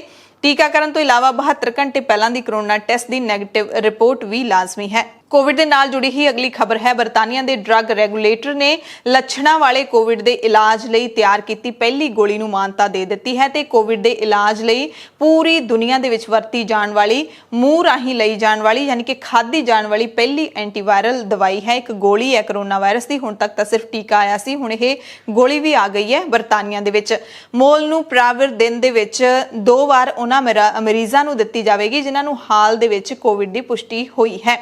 ਇਸ ਗੋਲੀ ਦਾ ਨਾਮ ਮੋਲਨੂਪਿਰਾਵਿਰ ਹੈ। ਇਹ ਦਵਾਈ ਮੂਲ ਤੌਰ ਤੇ ਫਲੂ ਦੇ ਇਲਾਜ ਲਈ ਵਿਕਸਿਤ ਕੀਤੀ ਗਈ ਸੀ। ਇਹਦੇ ਨਾਲ ਕੋਵਿਡ ਕਾਰਨ ਮਰੀਜ਼ਾਂ ਦੇ ਹਸਪਤਾਲ ਜਾਣ ਦਾ ਜਾਂ ਫਿਰ ਮੌਤ ਦਾ ਖਤਰਾ ਅੱਧੇ ਤੱਕ ਘਟ ਗਿਆ। ਇੱਥੋਂ ਦੇ ਸਿਹਤ ਮੰਤਰੀ ਸਾਜਿਦ ਜਾਵੇਦ ਨੇ ਦੱਸਿਆ ਕਿ ਇਹ ਇਲਾਜ ਰੁੱਖ ਪਲਟਣ ਵਾਲਾ ਇਲਾਜ ਹੈ। ਅੱਜ ਕਹਿੰਦੇ ਸਾਡੇ ਦੇਸ਼ ਦੇ ਲਈ ਇਤਿਹਾਸਿਕ ਦਿਨ ਹੈ ਜਦੋਂ ਬਰਤਾਨੀਆ ਦੁਨੀਆ ਦੇ ਵਿੱਚ ਇੱਕ ਐਂਟੀਵਾਇਰਲ ਦਵਾਈ ਨੂੰ ਕੋਵਿਡ ਦੇ ਘਰ ਵਿੱਚ ਇਲਾਜ ਲਈ ਮਾਨਤਾ ਦੇਣ ਵਾਲਾ ਦੁਨੀਆ ਦਾ ਪਹਿਲਾ ਦੇਸ਼ ਬਣ ਗਿਆ ਹੈ। ਤੇ ਇਹ ਵੀ ਦੱਸਿਆ ਗਿਆ ਕਿ ਦਵਾਈ ਉਦੋਂ ਜ਼ਿਆਦਾ ਅਸਰ ਕਰਦੀ ਹੈ, ਕਾਰਗਰ ਹੁੰਦੀ ਹੈ ਜੇ ਲੱਛਣ ਸਾਹਮਣੇ ਆਉਣ ਤੋਂ ਪਹਿਲੇ 5 ਦਿਨਾਂ ਦੌਰਾਨ ਦਿੱਤੀ ਜਾਵੇ। ਭਾਰਤ ਦੀ ਮੋਦੀ ਸਰਕਾਰ ਨੇ ਦੇਸ਼ ਦੇ ਲੋੜਵੰਦ ਲੋਕ ਜਿਨ੍ਹਾਂ ਨੂੰ ਮੁਫਤ ਅਨਾਜ ਦਿੱਤਾ ਜਾ ਰਿਹਾ ਹੈ ਉਹਨਾਂ ਦੇ ਵਾਸਤੇ ਇੱਕ ਐਲਾਨ ਕੀਤਾ ਹੈ ਕਿ ਪ੍ਰਧਾਨ ਮੰਤਰੀ ਗਰੀਬ ਕਲਿਆਣ ਅੰਨ ਯੋਜਨਾ ਤਹਿਤ ਮੁਫਤ ਰਾਸ਼ਨ ਹੈ ਜਿਹੜਾ ਉਹ ਨਵੰਬਰ ਤੋਂ ਬਾਅਦ ਨਹੀਂ ਵੰਡਿਆ ਜਾਏਗਾ, ਸਿਰਫ ਨਵੰਬਰ ਤੱਕ ਹੀ ਮੁਫਤ ਰਾਸ਼ਨ ਦਿੱਤਾ ਜਾਏਗਾ। ਖੁਰਾਕ ਸਕੱਤਰ ਨੇ ਕਿਹਾ ਹੈ ਕਿ ਨਵੰਬਰ ਤੋਂ ਬਾਅਦ ਇਸ ਵੰਡ ਨੂੰ ਵਧਾਉਣ ਦਾ ਕੋਈ ਪ੍ਰਸਤਾਵ ਨਹੀਂ ਹੈ। ਪੰਜਾਬ ਦੇ ਟਰਾਂਸਪੋਰਟ ਮੰਤਰੀ ਅਮਰਿੰਦਰ ਸਿੰਘ ਰਾਜਾ ਵੜਿੰਗ ਜਿਹੜੇ ਕਾਫੀ ਤਿੱਖੇ ਤਰੀਕੇ ਦੇ ਨਾਲ ਤੇਜ਼ ਤਰੀਕੇ ਦੇ ਨਾਲ ਕੰਮ ਕਰ ਰਹੇ ਨੇ, ਟਰਾਂਸਪੋਰਟ ਵਿਭਾਗ ਦੇ ਵਿੱਚੋਂ ਮਾਫੀਆ ਨੂੰ ਕੱਢਣ ਦੇ ਦਾਅਵੇ ਕਰਦੇ ਰਹਿੰਦੇ ਨੇ ਤੇ ਉਹਨਾਂ ਤੇ ਹੁਣ ਪਹਿਲੀ ਵਾਰੀ ਸੁਖਬੀਰ ਬਾਦਲ ਨੇ ਹਮਲਾ ਬੋਲਿਆ ਹੈ ਕਿਉਂਕਿ ਜਿੰਨੀਆਂ ਬੱਸਾਂ ਜ਼ਬਤ ਕੀਤੀਆਂ ਜਾ ਰਹੀਆਂ ਨੇ ਉਹਨਾਂ ਦੇ ਵਿੱਚੋਂ ਬਾਦਲਾਂ ਦੀਆਂ ਜਿਹੜੀਆਂ ਟਰਾਂਸਪੋਰਟ ਕੰਪਨੀਆਂ ਨੇ ਉਹਨਾਂ ਦੀਆਂ ਬੱਸਾਂ ਵੀ ਸ਼ਾਮਿਲ ਹੁੰਦੀਆਂ ਨੇ। ਤੇ ਲੁਧਿਆਣਾ ਪਹੁੰਚੇ ਸੁਖਬੀਰ ਬਾਦਲ ਨੇ ਨਵਜੋਤ ਸਿੰਘ ਸਿੱਧੂ ਸਮੇਤ ਅਮਰਿੰਦਰ ਸਿੰਘ ਰਾਜਾ ਵੜਿੰਗ ਤੇ ਹਮਲਾ ਕੀਤਾ ਹੈ। ਉਹਨਾਂ ਨੇ ਕਿਹਾ ਹੈ ਕਿ ਕਾਂਗਰਸੀ ਆਗੂਆਂ ਦੀਆਂ ਬੱਸਾਂ ਕਿਉਂ ਨਹੀਂ ਬੰਦ ਕਰ ਰਹੇ ਰਾਜਾ ਵੜਿੰਗ, ਸਿਰਫ ਅਕਾਲੀ ਲੀਡਰਾਂ ਦੀਆਂ ਬੱਸਾਂ ਤੇ ਹੀ ਕਿਉਂ ਐਕਸ਼ਨ ਲਿਆ ਜਾ ਰਿਹਾ ਹੈ। ਉਹ ਕਹਿੰਦੇ ਨੇ ਕਿ ਸਿਰਫ ਸਿਆਸੀ ਬਦਲਾਖੋਰੀ ਹੈ, ਰਾਜਾ ਵੜਿੰਗ ਜੋ ਚਾਹੁੰਦਾ ਹੈ ਉਹ ਕਰੀ ਜਾਵੇ। ਯਾਨੀ ਕਿ ਤਕਲੀਫ ਪਹਿਲੀ ਵਾਰੀ ਸਾਹਮਣੇ ਆਈ ਹੈ ਬਾਦਲ ਪਰਿਵਾਰ ਦੀ ਬੱਸਾਂ ਦੇ ਉੱਤੇ ਹੁੰਦੇ ਐਕਸ਼ਨ ਨੂੰ ਲੈ ਕੇ ਤੇ ਇਹ ਗੱਲ ਵੀ ਸਾਹਮਣੇ ਆ ਰਹੀ ਹੈ ਕਿ ਸਿਰਫ ਅਕਾਲੀ ਲੀਡਰਾਂ ਦੀਆਂ ਬੱਸਾਂ ਤੇ ਐਕਸ਼ਨ ਲਿਆ ਜਾ ਰਿਹਾ ਹੈ। ਜਾਂ ਫਿਰ ਇੱਕ ਹੋਰ ਤੱਥ ਇਹ ਵੀ ਹੈ ਕਿ ਜ਼ਿਆਦਾਤਰ ਜਿਹੜੀਆਂ ਪ੍ਰਾਈਵੇਟ ਬੱਸਾਂ ਹੈਗੀਆਂ ਨੇ ਉਹ ਅਕਾਲੀ ਲੀਡਰਾਂ ਦੀਆਂ ਹੀ ਨੇ, ਖਾਸ ਕਰਕੇ ਬਾਦਲ ਪਰਿਵਾਰ ਦੀਆਂ ਨੇ। ਕੀ ਕਿਸੇ ਕਾਂਗਰਸ ਦੇ ਕਿਸੇ ਵੀ ਬੰਦੇ ਦੀ ਬੱਸ ਫੜੀ ਹੈ? ਉਹਨਾਂ ਨੇ ਕੀ ਕੀਤਾ ਹੈ? ਉਹਨਾਂ ਨੇ ਕਿਹਾ ਰਿਟਨ ਆਰਡਰ ਸੀ ਕਿ ਕਰੋਨਾ ਦੇ ਵਿੱਚ ਤੁਸੀਂ 50% ਆਕੂਪੈਂਸੀ ਤੇ ਚਲਾਓ। ਮਤਲਬ ਕੀ ਹੈ? ਟੈਕਸ 50% ਲੱਗੂਗਾ ਜਾਂ ਘੱਟ ਲੱਗੂਗਾ? ਤੇ ਕਿਸ ਵਾਸਤੇ ਫੜ ਰਹੇ? ਇੱਕ ਵੀ ਬੱਸ ਜਿਹੜੀ ਫੜੀ ਹੈ ਉਹ ਬਗੈਰ ਪਰਮਿਟ ਤੇ ਨਹੀਂ ਹੈ, ਇਲੀਗਲ। ਮੈਂ ਉਹੀ ਕਹਿਣਾ ਚਾਹਣਾ ਕਿ ਸਰ ਮਨਪ੍ਰੀਤ ਸਿੰਘ ਬਾਦਲ ਦੀ ਬੱਸ ਹੈ ਫੜੀ ਹੈ ਕਿ ਕਿੱਕੀ ਢਿੱਲੋਂ ਦੀ ਬੱਸ ਫੜੀ ਹੈ ਕਿ ਉਹਨਾਂ ਦੀ ਫੜੀ ਹੈ? ਕੱਲਾ ਪੋਲੀਟੀਕਲ, ਮੈਂ ਤਾਈਓ ਅੱਜ ਤੱਕ ਨਹੀਂ ਮੈਂ ਇਸ਼ੂ ਰੇਜ਼ ਕੀਤਾ ਕਿਉਂ ਅਸੀਂ ਪਰਵਾਹ ਹੀ ਨਹੀਂ ਕਰਦੇ। ਜੋ ਕਰਨਾ ਕਰਨਾ ਪੂਰਾ ਕਰ ਲੈਣ। 1984 ਸਿੱਖ ਨਸਲਕੁਸ਼ੀ ਦੇ ਨਾਮ ਤੇ ਹਮੇਸ਼ਾ ਪੀੜਤਾਂ ਦੇ ਨਾਲ ਨਾ ਇਨਸਾਫੀ ਹੁੰਦੀ ਰਹੀ ਹੈ। ਹਮੇਸ਼ਾ ਇਹਨਾਂ ਦੇ ਨਾਮ ਦੇ ਉੱਤੇ ਸਿਆਸਤਦਾਨ ਸਿਆਸਤ ਕਰਦੇ ਰਹੇ ਨੇ। ਅਕਾਲੀ ਦਲ ਦੇ ਪ੍ਰਧਾਨ ਸੁਖਬੀਰ ਬਾਦਲ ਲੁਧਿਆਣਾ ਦੇ ਵਿੱਚ 1984 ਦੇ ਵਿੱਚ ਕਤਲ ਕੀਤੇ ਗਏ ਸਿੱਖਾਂ ਦੇ ਆਤਮਿਕ ਸ਼ਾਂਤੀ ਦੇ ਲਈ ਰਖਵਾਏ ਗਏ ਪਾਠ ਦੇ ਵਿੱਚ ਸ਼ਾਮਿਲ ਹੋਣ ਦੇ ਲਈ ਪਹੁੰਚੇ ਸੀ ਤੇ ਇੱਥੇ ਉਹਨਾਂ ਨੇ ਐਲਾਨ ਕੀਤਾ ਹੈ ਕਿ ਜਦੋਂ ਸਾਡੀ ਸਰਕਾਰ ਆ ਜਾਊਗੀ ਤਾਂ ਪਹਿਲੀ ਹੀ ਕੈਬਨਿਟ ਵਿੱਚ ਪੀੜਤ ਪਰਿਵਾਰਾਂ ਦੇ ਮਸਲੇ ਹੱਲ ਕਰ ਦਿੱਤੇ ਜਾਣਗੇ। ਪਰ ਇੱਥੇ ਨਾਲ ਹੀ ਸਵਾਲ ਇਹ ਵੀ ਖੜਾ ਹੁੰਦਾ ਹੈ ਕਿ ਪਹਿਲਾਂ 10 ਸਾਲ ਲਗਾਤਾਰ ਅਕਾਲੀਆਂ ਦੀ ਸਰਕਾਰ ਰਹੀ ਹੈ, ਉਦੋਂ ਪੀੜਤਾਂ ਦੇ ਲਈ ਕੀ ਕੀਤਾ ਗਿਆ ਸੀ? ਇਨਸਾਫ ਦੇਣ ਦੀ ਬਜਾਏ ਦੋਸ਼ੀਆਂ ਨੂੰ ਸਨਮਾਨਿਤ ਕੀਤਾ ਜਾ ਰਿਹਾ ਕਾਂਗਰਸ ਤਰਫੋਂ। ਮੈਂ ਤਾਂ ਕਹਿ ਸਕਦਾ ਕਿ ਸੱਚੀ ਸ਼ਰਧਾਂਜਲੀ ਸਿੱਖ ਪੰਥ ਵਾਸਤੇ ਆ ਹੋਊਗੀ ਕਿ ਜਿਹੜੀ ਪਾਰਟੀ ਨੇ ਸਾਰਾ ਕੁਝ ਕਰਾਇਆ, ਹਜ਼ਾਰਾਂ ਭੈਣ ਭਰਾਵਾਂ ਆਪਣੇ ਭੈਣ ਭਰਾਵਾਂ ਨੂੰ ਕਤਲ ਕਰਾਇਆ, ਉਸ ਪਾਰਟੀ ਦਾ ਬਾਈਕਾਟ ਹੋਣਾ ਚਾਹੀਦਾ। ਉਸ ਪਾਰਟੀ ਦੇ ਬਗੈਰ ਕਿਸੇ ਹੋਰ ਪਾਰਟੀ ਨੂੰ ਆਪਾਂ ਸਪੋਰਟ ਕਰ ਸਕਦੇ ਹਾਂ, ਪਰ ਉਸ ਪਾਰਟੀ ਨੂੰ ਨਹੀਂ ਜਿਹੜਾ ਸੱਚਾ ਸਿੱਖ ਹੈ। ਪਰਮਾਤਮਾ ਮਿਹਰ ਕਰੇ ਸਰਕਾਰ ਬਣੇ। ਮੈਂ ਇਹਨਾਂ ਨੂੰ ਵਿਸ਼ਵਾਸ ਦਿਵਾਇਆ, ਇੱਕ ਤਾਂ ਇਹਨਾਂ ਦਾ ਵੈਲਫੇਅਰ ਬੋਰਡ ਬਣਾਇਆ ਜਾਊਗਾ ਜਿਹਦੇ ਰਾਹੀਂ ਆਪਣੀਆਂ ਜਿੰਨੀਆਂ ਵੀ ਇਹਨਾਂ ਪਰਿਵਾਰਾਂ ਦੀ ਸਮੱਸਿਆ ਉਹ ਆਪ ਹੀ ਫੈਸਲਾ ਕਰਕੇ ਉੱਥੇ ਹੱਲ ਕਰ ਸਕਣ। ਕਿਸਾਨ ਮੋਰਚੇ ਨੇ ਇਲਜ਼ਾਮ ਲਾਇਆ ਹੈ ਕਿ ਬੀਜੇਪੀ ਲਖੀਮਪੁਰ ਖੇੜੀ ਦੇ ਵਿੱਚ ਹਿੰਦੂਆਂ ਤੇ ਸਿੱਖਾਂ ਦੇ ਵਿਚਕਾਰ ਗੰਦੀ ਫਿਰਕੂ ਸਿਆਸਤ ਖੇਡਣ ਦੀ ਪੂਰੀ ਕੋਸ਼ਿਸ਼ ਕਰ ਰਹੀ ਹੈ, ਪਰ ਇਸ ਨੂੰ ਅਸੀਂ ਕਾਮਯਾਬ ਨਹੀਂ ਹੋਣ ਦੇਵਾਂਗੇ ਅਤੇ ਚੇਤਾਵਨੀ ਦਿੱਤੀ ਹੈ ਬੀਜੇਪੀ ਦੀ ਸਰਕਾਰ ਨੂੰ ਕਿ ਕਿਸਾਨ ਇਸ ਵੰਡ ਪਾਊ ਸਿਆਸਤ ਤੋਂ ਪੂਰੀ ਤਰ੍ਹਾਂ ਜਾਣੂ ਨੇ ਤੇ ਇਸ ਦਾ ਸ਼ਿਕਾਰ ਨਹੀਂ ਹੋਣਗੇ। ਇੱਕ ਵਾਰੀ ਫਿਰ ਮੰਗ ਕਰਦੇ ਹਾਂ ਕਿ ਮੁੱਖ ਜਿਹੜਾ ਮੁਲਜ਼ਮ ਹੈ ਕੇਂਦਰੀ ਗ੍ਰਹਿ ਰਾਜ ਮੰਤਰੀ ਅਜੇ ਮਿਸ਼ਰਾ ਟੇਨੀ, ਉਸ ਨੂੰ ਗੱਦੀਓਂ ਲਾਇਆ ਜਾਵੇ ਤੇ ਉਸ ਨੂੰ ਗ੍ਰਿਫਤਾਰ ਕੀਤਾ ਜਾਵੇ। ਪੰਜਾਬ ਦੇ ਮੁਕੇਰੀਆਂ ਤੋਂ ਇੱਕ ਦਰਦਨਾਕ ਹਾਦਸੇ ਦੀ ਖਬਰ ਹੈ, ਜਿੱਥੇ ਪਿੰਡ ਬੱਡਲਾ ਦੇ ਵਿੱਚ ਦੀਵਾਲੀ ਵਾਲੇ ਦਿਨ ਬਾਅਦ ਦੁਪਹਿਰ 2:30 ਵਜੇ ਦੇ ਕਰੀਬ ਟਰੈਕਟਰ ਦੇ ਕੰਡੀ ਨਹਿਰ ਦੇ ਵਿੱਚ ਡਿੱਗਣ ਕਾਰਨ ਟਰੈਕਟਰ ਤੇ ਸਵਾਰ 2 ਭੈਣ ਭਰਾਵਾਂ ਦੀ ਮੌਤ ਹੋ ਗਈ, ਜਦਕਿ ਕੁਝ ਦੂਰੀ ਤੇ ਜਾ ਕੇ ਡਿੱਗੇ ਟਰੈਕਟਰ ਚਾਲਕ ਨੂੰ ਜ਼ਖਮੀ ਹੋਣ ਕਾਰਨ ਦਸੂਹਾ ਦੇ ਹਸਪਤਾਲ ਦੇ ਵਿੱਚ ਦਾਖਲ ਕਰਵਾ ਦਿੱਤਾ ਗਿਆ। ਮ੍ਰਿਤਕ ਬੱਚਿਆਂ ਦੇ ਪਿਤਾ ਦੀ ਵੀ 7 ਸਾਲ ਪਹਿਲਾਂ ਮੌਤ ਹੋ ਚੁੱਕੀ ਹੈ ਤੇ 15 ਸਾਲ ਤੇ 12 ਸਾਲ ਦੋਵਾਂ ਬੱਚਿਆਂ ਦੀ ਉਮਰ ਸੀ। ਦੋਵੇਂ ਭੈਣ ਭਰਾ ਤੇ ਹੁਣ ਬੱਚਿਆਂ ਦੀ ਮੌਤ ਤੋਂ ਬਾਅਦ ਘਰ ਦੇ ਵਿੱਚ ਸਿਰਫ ਮਾਂ ਬਚੀ ਹੈ, ਕਿਉਂਕਿ ਬੱਚਿਆਂ ਦੇ ਪਿਓ ਦੀ 7 ਸਾਲ ਪਹਿਲਾਂ ਮੌਤ ਹੋ ਚੁੱਕੀ ਸੀ। ਬੱਚੇ ਹੁਣ ਦੋਵੇਂ ਜਿਹੜੇ ਨੇ ਉਹ ਚਲੇ ਗਏ ਨੇ। ਦਰਅਸਲ ਜਦੋਂ ਰਾਹ ਦੇ ਵਿੱਚ ਟਰੈਕਟਰ ਉੱਤੇ ਪਿੰਡ ਜਾ ਰਹੇ ਗੁਆਂਢੀ ਦੇ ਨਾਲ ਇਹ ਟਰੈਕਟਰ ਤੇ ਬਹਿ ਗਏ ਸੀਗੇ ਤੇ ਘਰ ਆਪਣੇ ਜਾਣਾ ਚਾਹੁੰਦੇ ਸੀਗੇ। ਟਰੈਕਟਰ ਨਹਿਰ ਨੂੰ ਪਾਰ ਕਰਨ ਲੱਗਿਆ ਤਾਂ ਟਰੈਕਟਰ ਪਿੱਛੇ ਪਏ ਟ੍ਰੇਲਰ ਤੇ ਸੁਹਾਗਾ ਨਹਿਰ ਕਿਨਾਰੇ ਬਣੀ ਡਰਿੱਲ ਵਿੱਚ ਫਸਣ ਕਰਕੇ ਨਹਿਰ ਵਿੱਚ ਪਲਟ ਗਿਆ। ਟਰੈਕਟਰ ਦੇ ਨਹਿਰ ਵਿੱਚ ਡਿੱਗਣ ਕਰਕੇ ਦੋਵੇਂ ਬੱਚੇ ਨੇ ਜਿਹੜੇ ਟਰੈਕਟਰ ਦੇ ਹੇਠਾਂ ਆ ਕੇ ਉਹ ਉੱਥੇ ਹੀ ਦੋਵਾਂ ਦੀ ਮੌਤ ਹੋ ਗਈ।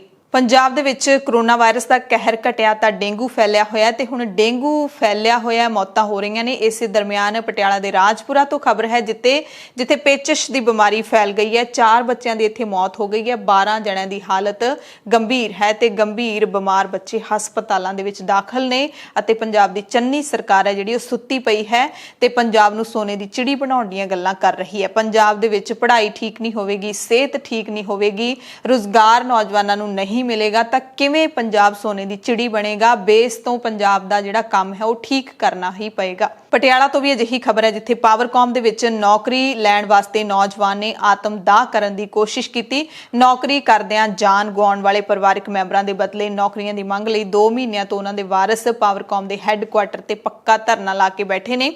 ਬਹੁ ਮੰਜ਼ਲੀ ਇਮਾਰਤ ਦੇ ਸਿਖਰ ਤੇ ਧਰਨਾ ਲਾ ਕੇ ਬੈਠੇ ਵਾਰਸ ਨੇ ਦੀਵਾਲੀ ਵਾਲੇ ਦਿਨ ਆਪਣੇ ਆਪ ਤੇ ਤੇਲ ਛਿੜਕ ਕੇ ਆਤਮਦਾਹ ਕਰਨ ਦੀ ਕੋਸ਼ਿਸ਼ ਕੀਤੀ, ਪਰ ਨਾਲ ਦੇ ਸਾਥੀਆਂ ਨੇ ਕੰਬਲ ਤੇ ਹੋਰ ਕੱਪੜੇ ਪਾ ਕੇ ਅੱਗ ਬੁਝਾ ਦਿੱਤੀ। ਹਾਲਾਂਕਿ ਵਾਰਿਸ ਹੈ ਜਿਹੜਾ ਇਹ ਮ੍ਰਿਤਕ ਮੁਲਾਜ਼ਮਾਂ ਦਾ ਇਹ ਜ਼ਖਮੀ ਹੋ ਗਿਆ। ਇੱਥੇ ਵੱਡੀ ਗਿਣਤੀ ਵਿੱਚ ਭਾਰੀ ਪੁਲਿਸ ਫੋਰਸ ਵੀ ਪਹੁੰਚ ਗਈ, ਪਰ ਫਿਰ ਵੀ ਮਹਿਕਮੇ ਨੇ ਕੋਈ ਕਾਰਵਾਈ ਹੈ ਜਿਹੜੀ ਨਹੀਂ ਕੀਤੀ। ਹਰਿਆਣਾ ਤੋਂ ਵੀ ਅਜਿਹੀ ਮਾਯੂਸ ਕਰਨ ਵਾਲੀ ਖਬਰ ਹੈ ਜਿੱਥੇ ਕੁਰੂਕਸ਼ੇਤਰ ਜ਼ਿਲ੍ਹੇ ਦੇ ਸ਼ਾਹਬਾਦ ਨੇੜੇ ਨਲਵੀ ਦੇ ਕੋਲ ਕਾਰ ਦੇ ਦਰਖਤ ਨਾਲ ਟਕਰਾਉਣ ਕਰਕੇ 5 ਨੌਜਵਾਨਾਂ ਦੀ ਮੌਤ ਹੋ ਗਈ। ਪੁਲਿਸ ਨੇ ਦੱਸਿਆ ਕਿ ਹਾਦਸਾ ਵੀਰਵਾਰ ਰਾਤ ਨੂੰ ਵਾਪਰਿਆ, ਯਾਨੀ ਕਿ ਦੀਵਾਲੀ ਵਾਲੀ ਰਾਤ ਨੂੰ ਵਾਪਰਿਆ। ਹਾਦਸੇ ਵਿੱਚ ਮਾਰੇ ਗਏ ਲੋਕ ਆਸ-ਪਾਸ ਦੇ ਇਲਾਕਿਆਂ ਦੇ ਹੀ ਵਸਨੀਕ ਸਨ ਅਤੇ ਸਾਰੇ ਨੌਜਵਾਨ ਸਨ। ਦੀਵਾਲੀ ਤੇ ਬੰਦੀ ਛੋੜ ਦਿਵਸ ਮੌਕੇ ਪੰਜਾਬ ਦੇ ਖੇਡ ਤੇ ਸਿੱਖਿਆ ਮੰਤਰੀ ਪ੍ਰਗਟ ਸਿੰਘ ਨੇ ਨਵੀਂ ਪਹਿਲ ਕਦਮੀ ਕੀਤੀ ਹੈ। ਉਹਨਾਂ ਨੇ ਜਲੰਧਰ ਸਥਿਤ ਆਪਣੀ ਰਿਹਾਇਸ਼ ਦੇ ਕੋਲ ਧਰਨੇ ਤੇ ਬੈਠੇ ਬੇਰੁਜ਼ਗਾਰ ਨੌਜਵਾਨਾਂ ਨੂੰ ਮਿਲਣ ਦੀ ਹਿੰਮਤ ਕੀਤੀ। ਸਿੱਖਿਆ ਮੰਤਰੀ ਇੱਥੇ ਮਿਲਣ ਪਹੁੰਚੇ ਦੀਵਾਲੀ ਵਾਲੇ ਦਿਨ ਤੇ ਕਹਿੰਦੇ ਕਿ ਤੁਸੀਂ ਮੇਰੇ ਧੀਆਂ ਪੁੱਤਾਂ ਵਾਂਗ ਹੋ ਤੇ ਤਿਉਹਾਰ ਦੇ ਦਿਨ ਜੇ ਮੇਰੇ ਧੀਆਂ ਪੁੱਤ ਸੜਕਾਂ ਤੇ ਬੈਠੇ ਹੋਣ ਤਾਂ ਮੈਂ ਦੀਵਾਲੀ ਦੀਆਂ ਖੁਸ਼ੀਆਂ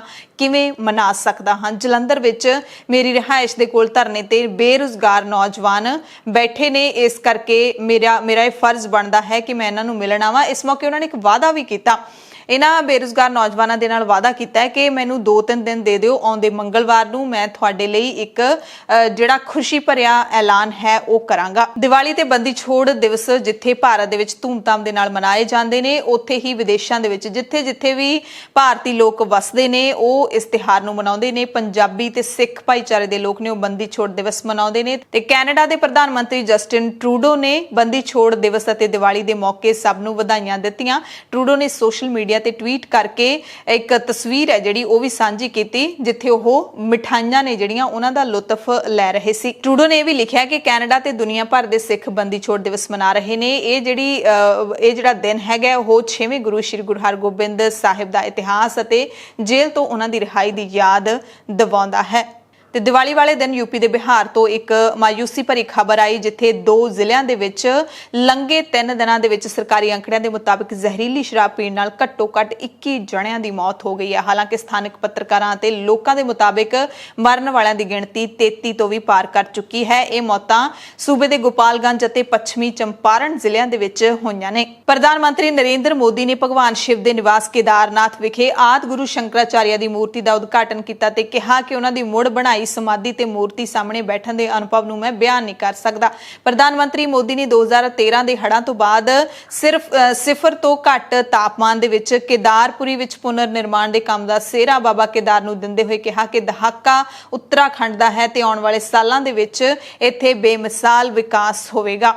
ਪੱਛਮੀ ਬੰਗਾਲ ਦੇ ਮੰਤਰੀ ਅਤੇ ਤ੍ਰਿਣਮੂਲ ਕਾਂਗਰਸ ਦੇ ਸੀਨੀਅਰ ਲੀਡਰ ਸੁਬ੍ਰਤ ਮੁਖਰਜੀ ਦੀ ਵੀਰਵਾਰ ਨੂੰ ਮੌਤ ਹੋ ਗਈ। 75 ਸਾਲ ਦੇ ਮੁਖਰਜੀ ਦਾ SSKM ਹਸਪਤਾਲ ਦੇ ਵਿੱਚ ਦਿਲ ਨਾਲ ਜੁੜੀ ਬਿਮਾਰੀ ਦਾ ਲੰਬੇ ਸਮੇਂ ਤੋਂ ਇਲਾਜ ਚੱਲ ਰਿਹਾ ਸੀ। ਸੁਬ੍ਰਤ ਮੁਖਰਜੀ ਪੱਛਮੀ ਬੰਗਾਲ ਸਰਕਾਰ ਦੇ ਪੰਚਾਇਤ ਮੰਤਰੀ ਸਮੇਤ 3 ਹੋਰ ਵਿਭਾਗਾਂ ਦਾ ਕਾਰਜਭਾਰ ਸਾਂਭ ਰਹੇ ਸੀ। ਮੁੱਖ ਮੰਤਰੀ ਮਮਤਾ ਬੈਨਰਜੀ ਨੇ ਉਹਨਾਂ ਦੇ ਦੇਹਾਂਤ ਤੇ ਦੁੱਖ ਪ੍ਰਗਟਾਇਆ ਹੈ। ਅਫਰੀਕੀ ਮੁਲਕ ਨੀਜਰ ਤੋਂ ਖਬਰ ਹੈ, ਜਿੱਥੇ ਸ਼ੱਕੀ ਇਸਲਾਮਿਕ ਵਿਦਰੋਹੀਆਂ ਦੇ ਇੱਕ ਹਮਲੇ ਦੇ ਵਿੱਚ ਕਰੀਬ 69 ਲੋਕਾਂ ਦੇ ਮਾਰੇ ਜਾਣ ਤੋਂ ਬਾਅਦ ਸ਼ੁੱਕਰਵਾਰ ਨੂੰ 2 ਦਿਨਾਂ ਦੇ ਕੌਮੀ ਸੋਗ ਦਾ ਐਲਾਨ ਕੀਤਾ ਗਿਆ। ਮੰਗਲਵਾਰ ਨੂੰ ਇਹ ਹਮਲਾ ਦੇਸ਼ ਦੇ ਦੱਖਣ ਪੱਛਮੀ ਇਲਾਕੇ ਦੇ ਵਿੱਚ ਮਾਲੀ ਦੇ ਨੇੜੇ ਸਰਹੱਦ ਤੇ ਹੋਇਆ ਸੀ। ਸਰਕਾਰ ਦੇ ਮੁਤਾਬਿਕ ਇਸ ਹਮਲੇ ਵਿੱਚ ਸਥਾਨਕ ਮੇਅਰ ਅਤੇ ਆਤਮ ਰੱਖਿਆ ਦੇ ਲਈ ਬਣੇ ਮਲੇਸ਼ੀਆ ਗੁੱਟ ਦੇ ਲੀਡਰ ਦੀ ਜਾਨ ਚਲੀ ਗਈ। ਹਮਲੇ ਵਿੱਚ ਬਚੇ ਹੋਏ ਲੋਕਾਂ ਦੀ ਭਾਲ ਕੀਤੀ ਜਾ ਰਹੀ ਹੈ। ਹਾਲੇ ਤੱਕ ਕਿਸੇ ਵੀ ਜਥੇਬੰਦੀ ਨੇ ਇਸ ਹਮਲੇ ਦੀ ਜ਼ਿੰਮੇਵਾਰੀ ਨਹੀਂ ਲਈ ਹੈ। ਦੱਸਿਆ ਜਾ ਰਿਹਾ ਹੈ ਕਿ ਹਮਲੇ ਤੋਂ ਬਾਅਦ ਹਮਲਾਵਰ ਸਰਹੱਦ ਪਾਰ ਕਰਕੇ ਮਾਲੀ ਭੱਜ ਗਏ ਅਤੇ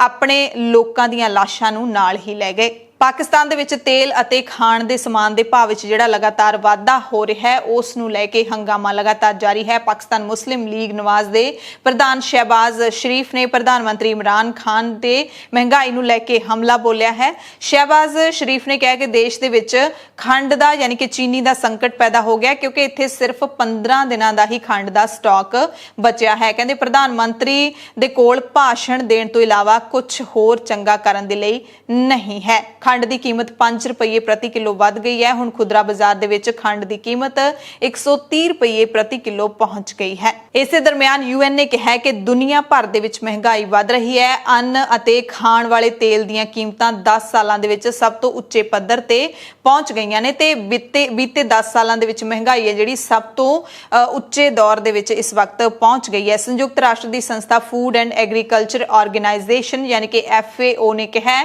ਕਿ ਲੰਘੇ ਸਾਲ ਵਿਸ਼ਵ ਭਰ ਵਿੱਚ ਖਾਦ ਪਦਾਰਥ 30% ਮਹਿੰਗੇ ਹੋ ਗਏ ਨੇ।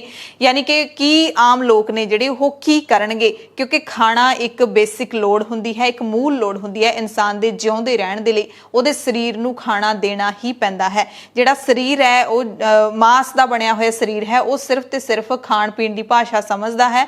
ਦਿਮਾਗ ਦਾ ਜਿਹੜਾ ਹੈਗਾ ਦਿਮਾਗ ਦੀ ਜਿਹੜੀ ਸਮਝ ਹੈ ਉਹ ਸਰੀਰ ਨੂੰ ਸਮਝਾ ਨਹੀਂ ਸਕਦੀ ਕਿ ਉਹਨੇ ਸਿਰਫ ਜੇ ਉਹਦੇ ਅੰਦਰ ਖਾਣਾ ਗਿਆ ਹੈ ਤਾਂ ਹੀ ਉਸਨੇ ਜਿਉਂਦਾ ਰਹਿਣਾ ਹੈ। ਤੇ ਆਮ ਲੋਕ ਜੇ 30% ਖਾਣ ਪੀਣ ਦੇ ਪਦਾਰਥ ਵੱਧ ਗਏ ਨੇ ਤਾਂ ਆਮ ਲੋਕ ਕੀ ਕਰਨਗੇ, ਕਿਉਂਕਿ ਮਹਿੰਗਾਈ ਵੱਧ ਰਹੀ ਹੈ ਪਰ ਰੁਜ਼ਗਾਰ ਹੈ ਜਿਹੜਾ ਉਹ ਨਹੀਂ ਵੱਧ ਰਿਹਾ।